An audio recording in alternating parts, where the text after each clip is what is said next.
Yo guys, what is going on? JPS back with another video. And in this video, we're going to be talking about some of the cultural differences we came across while we were in the UK. Obviously, Will and I were back home in the United States. We got back a week ago. And there were quite a few things we came across in our trip across the pond that were very interesting and pretty new to us. So I think the first thing we're going to get into is the food. The food in the UK, before we had gone on this trip, I was warned by a lot of my fellow Americans that British food is not the best and that it can be bland, unseasoned, and not very diverse. And I thought it was pretty good, honestly. It was pretty good. Like yeah. Haggis and black pudding. Haggis and black pudding. He liked it a lot more than I did. Yeah. Obviously, that's a very niche British food. Yeah. But when we were in London and stuff, they had kebabs. They had, it was like being in an American city. They had tons of different diverse food options. And even in the smaller cities like Bath, I remember Bath after the nightclub we went to get, what was it? It was like chips and kebab and stuff. So I really wasn't expecting to see that kind of stuff when we were over in the UK, so pleasantly surprised with the food. There was never a point where I was kind of dreading British food or like... Yeah, nothing was really bad. Yeah. And while we're on the topic of food, I think we need to get into Tesco. Yeah. Tesco was a very prominent part of our trip in fueling our trip. The 3 for 3 meal deal. The 3 for 3 meal deal. Lifesaver. There's nothing else to say. Like, that instantly made me fall in love with Tesco. We have nothing of that caliber in the United States. Big Tesco fans. Tesco. We're huge Tesco fans after that. And the water, too. 2 liters for what is it, 70 cents for us? 65 pence? Yeah, 65 pence. It was crazy deals. And another thing to talk about the prices was that the tax was built into the price. That's really helpful. Which is something that we've always just been annoyed by it. There's like this surcharge in the United States, so you have the price that's on the shelf, and then you kind of have to calculate it in your head what the final total will be after the tax has been applied. So I definitely liked it being within the price where it's all kind of included. I think that's more so a state-by-state issue because, every state in the United States has different sales tax, so they probably, the manufacturers don't want to set different prices because that would just be a jumble. So that's that's a problem that we can't really solve, but it would be nice if we could because I really enjoyed just being able to buy something and then just pull the coins out and just boom. Yeah. Because the £1, exactly. So Tesco and British food, all really good experience. There was never a time where we were like dreading British food. The breakfasts were really good too. Yeah, the breakfasts were all kind of like almost like American breakfast, but like just random other things, extra things. So many components. Different. Yeah, so the English breakfast had so many components, and it was really hearty. A lot of you were saying the perfect hangover recovery, which I would agree with. The beans on toast I tried for the first time. You liked them? I liked it. It was good. Really good. One thing to talk about within our trip was probably our fatigue. This was something that we experienced throughout our trip, which was, it's our first time traveling alone, and we had a very ambitious itinerary. Very ambitious. So we experienced a lot of fatigue. Every day I would probably be complaining about how tired I was or how I haven't slept at all last night or something. We had to see so much. And we were always constantly moving. It was a rush. It was just a rush. And guys, I haven't told you this, but the day we got back, I started feeling really sick. And so the vlogs were posted right when we got back. During that entire time, I was just down here editing, like coughing up a storm. I had been sick from the day we got back until last week. So I was sick for almost over a week, and I'm still getting over the cough. But we pushed through pretty well. We saw a lot. Yeah. It never hurt us to the point where we couldn't see something for that day. Like we always pushed through it. And one of the reasons for that fatigue was the alcohol. Drinking age. A little bit. We stayed up a little too late. We didn't do sightseeing just during the day, guys. We were out at night. We were outside. Three of the days, I think. We really went maybe hard. Even more than that.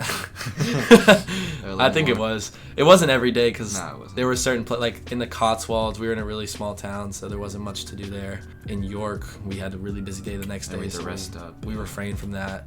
And then in Edinburgh, we kind of had one night. One of the 2 nights we did. But then the other night we went insane. The other night I didn't sleep. Yeah. So that was crazy. Bath also was insane, and then London. We didn't do anything. We got our rest in London. London, we needed to rest. Imagine if we had gone to the nightclub after that travel day. Or those 2 travel days. But overall, I thought the alcohol and drinking age was a really fun experience.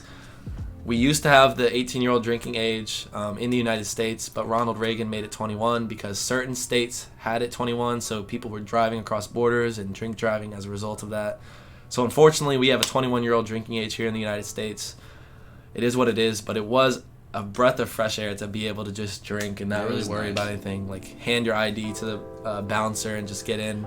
That was really fun. It felt weird though. It felt so weird. It was like, I shouldn't be in here. You shouldn't let me in. I shouldn't be drinking this in public like this. Yeah, you could just walk around like outside the bar. Yeah, the drinking culture was way different. It's completely different. Yeah. People were much more. It's much more of like a comfortable thing to do. And whereas like at the grocery store, be able to get stuff. Oh yeah, grocery store. I mean, in the United States, there's a lot of. What? I think in our state you can't buy it in grocery stores. Actually, a lot of them. It's only in select ones. Like yeah, DC. That was really breath of fresh air, honestly. Now we're back here and we can't do any of that. Yeah, so None of that. that's maybe why we went so crazy during that time, because we had to take advantage of it. But yeah, I think it's a lot more stigmatized, the whole alcohol thing in the United States. We also have a much bigger country, and you kind of have to drive everywhere to get places. Good public transportation. Yeah, so you can say a lot of things. It's a lot easier to get hammered and hop on a train than it is to drive back to your cross-county lines. So that's the difference. Another thing, the smoking. So transitioning from the drinking to the smoking, this was a shocker. In London, especially. In London, especially, but even in Bath. Remember that nightclub? Like 18-year-olds. So guys, in the United States, specifically in our area, smoking, especially cigarettes, is something that is frowned upon. It's incredibly rare. Yeah, I don't know too much. anyone, and this isn't just me, it's like, you notice it in public, there is no, like, barely any teenagers who smoke cigarettes in public. Yeah. Okay? Now, I'm not saying... Barely, it's a lot less than barely, I think. Yeah, it's like... You don't see that. You don't. I haven't seen it in, like, the past year. Someone my age smoking a cigarette. Now, that's not to say that people in the United States don't smoke. Obviously, we have a lot of marijuana smokers. We have a lot of vapes, all types of stuff like that. So it's not like we don't smoke, but I think the whole cigarette thing is something that's become really frowned upon over the past couple decades in the United States, just because it was so popular, and the ramifications are starting to appear in people who used to be heavy smokers. So it's starting to be something that's kind of, not a good thing in the United States. But when we were in London, I mean, tons of cigarette smokers. E-cigarettes, yeah. Everywhere. And when we were in Bath, this is the kind of thing that stood out for us and really made this more of an actual fact for us rather than just us speaking from some story. It's like, when we were in Bath in that nightclub, they have a specific place, like outside the nightclub on the ground floor, I guess, or on the street level, for smoking. You have... There were like 50 people. No, not 50. Like 30 or 40 kids. 40 to 50. Yeah, there might have been 50 kids just crowded around there, smoking cigarettes, vaping, all types of stuff. I had someone offer me I don't even want to say it on camera. Yeah, it's kind of uncomfortable for us. It's uncomfortable for us to say it just because that word has a lot more meaning to us. I understand in Britain, when you use that word, you understand what it's being used for, but here it's kind of a double-edged sword, so we're just not going to say it. But I was offered a cigarette while I was in the nightclub. I didn't smoke it because I don't really want to. I don't have any urgency to smoke a cigarette. But that was really interesting, and that stood out for me. This smoking, and I think there was one street we walked down in London, and every person had a vape in their hand. And it wasn't only that; it was like every time we would pass them too, they would take a hit. Yeah, they would take a hit. So they're like heavy vaping, like that's it's not just vaping. Every couple of steps. And we mentioned this in the London vlog, and a lot of people were saying, no, we don't smoke much. They were disagreeing with us. So I think maybe they don't consider that much, but for us, we would consider that maybe heavy smoking. I don't know. Or maybe it's just what do you guys think? Do you think in Britain there's a smoking problem, or do you think that's just normal? Because for us, I would consider that kind of problematic when there's kids our age smoking cigarettes. Yeah. I understand maybe it's just like a on the weekends out at the club type thing, but there were people in broad daylight. It was like 2 p.m. on a Monday. Bath was what day were they? Like Thursday or something? Or Wednesday? I think it was like Tuesday and then into Wednesday, yeah. Like a Wednesday night. There was a kid at like 8 p.m. walking around Oh, the yeah. street There were people alone cigarette. smoking too. I mean, it wasn't just in the nightclub, so... Yeah. I don't know. That was a little odd for us. Like, it's just such a shocking thing to see. I mean, I've never seen anything like that before in my entire life. So that was weird. And then another thing that was hard to navigate throughout the trip was the accents. I remember we were in Scotland, and we were looking to get into this cocktail bar, and they didn't let us in because Will had shorts on or something. Yeah, I had shorts on. And then I was like, okay, cool. Are there any other cocktail bars near here that would let him in or whatever? And then he says something. I don't really know what he said, but he pointed down the street. He said a couple sentences. I said, oh, right, just agreeing. Really Scottish guy. Nice guy, though. No idea what he said. We walked down the street, and hell, there was a cocktail bar down there. So, I mean, he led us in the right direction. It was more so the pointing than the actual speaking that got us there. But that was crazy. And then I did notice there was a very distinct difference in accents throughout the trip. Yeah. I mean, we're in York, they all had a really specific Yorkshire accent. London was a mix, and it's also hard to decipher that because there's so many tourists around and just such a mix of people. But the guy at the restaurant we went to first, I think it was. Oh yeah. We were in a restaurant in London. He definitely had a. Yeah, he did. He was nice. I liked his accent, but Friendly. when we were in Bath, I think that was. I don't know what accent Bath was. It didn't really stand out to me as anything crazy. It was kind of just a general. A lot of them British were like accent. farmers and stuff too. Yeah, that was From interesting around too. Bath. We had some interesting conversations with the people in Bath in the nightclub. I mean, the farmer, we were talking about guns and stuff. He's like, yeah, I have a gun because they shoot their cows, but he was like, I'm completely against guns though. So that was pretty interesting. But yeah, definitely the Scottish accent is the hardest to understand. They have their own little lingo going on. A lot of it consists of the C word. Yeah, it did. I was expecting that though.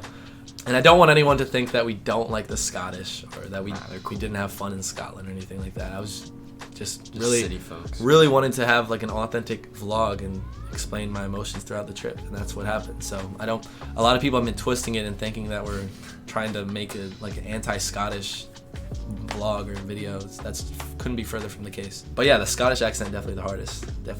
But it's crazy because you can go like 20 miles south or whatever, and then the accent will be completely different. So lots of different accents in Britain, and I'd reacted to videos about that of like different British accents and things like that. So I already knew we were gonna be.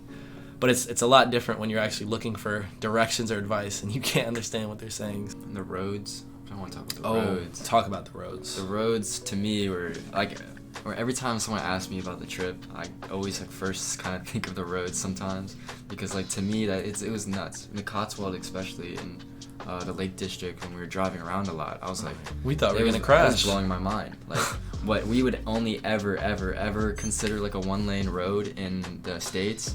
It was like easily 2-lane for them. Yeah. Easily. And you're going 60 on it. And it's not even that they all have subcompact cars. I mean, my cousin, we were driving around in a big old Range Rover, and it's a 2-lane. I'm like, dude, how are we going to get up this road? And I guess they just kind of pull over and kind of let the other car by. And it was just... That kind of trust you cannot get over here. No. Americans will blow right by you. Our roads are really nice. Oh, yeah. Our roads are much nicer. And what's considered a highway here would be like a mega highway there. It would be a mega. Yeah. But that kind of speaks to how, Crazy. The infrastructure was built for the horse and carts in Britain and not for cars. And they kind of kept that. So I kind of like it in some ways, but it would be a little unnerving driving on a road like that every day. So... I remember in the Cotswolds with Ed, that was our first time on like a narrow road. We were like, yo, what's going on, Ed? Like, why are we going so fast on this curvy narrow road? Like, damn. And that was like the countrywide speed limit. It was like yeah. the circle with the slash through. It was like 60, I think. 60 miles per hour. Oh yeah, that's another thing is the mix of the metric system and. Oh yeah, it was a little odd. Because it's like the liters for the fuel. Yeah. Liters for fuel. Miles per gallon. Miles per gallon. Then you have the speed limit in miles per hour. But then there's certain things in kilometers. I think in running they usually speak in kilometers too. It's like just a complete mix, and it's like. It is what it is. It is what it is. But even when we were talking to the Brits about it, they're like, I wish we would have kind of just switched to one, but it is what it is. So that was pretty hilarious. Yeah, telling people about the trip is really cool. Oh yeah. Like this whole past week. Explaining it to people is nice. Everyone's like, "Oh wow!" Like, they're super surprised because it's a really cool thing to do. It was both our first times traveling without our families, right? Yeah. First time solo kind of trip, yeah. Solo traveling and then like a huge trip. So I think it's really given us a lot of confidence moving forward. Like I feel like we could really go almost anywhere, and kind of make an itinerary. And this place, they kind of spoke our language. Yeah, but other places you don't. Maybe a little different. It would be a little more difficult, I think. But still much more possible than it would have been before this trip. Because there was a lot of unknowns going into this. I think my expectations video I made before going, I was kind of nervous and I knew things would go wrong. There were some things that went wrong. One thing was with the flight.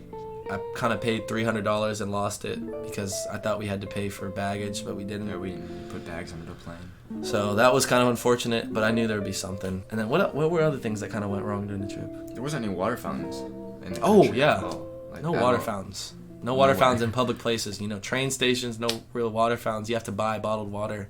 So that was a little... That was different. And when you go into restaurants, they don't really have water cups. They give it to you from the tap.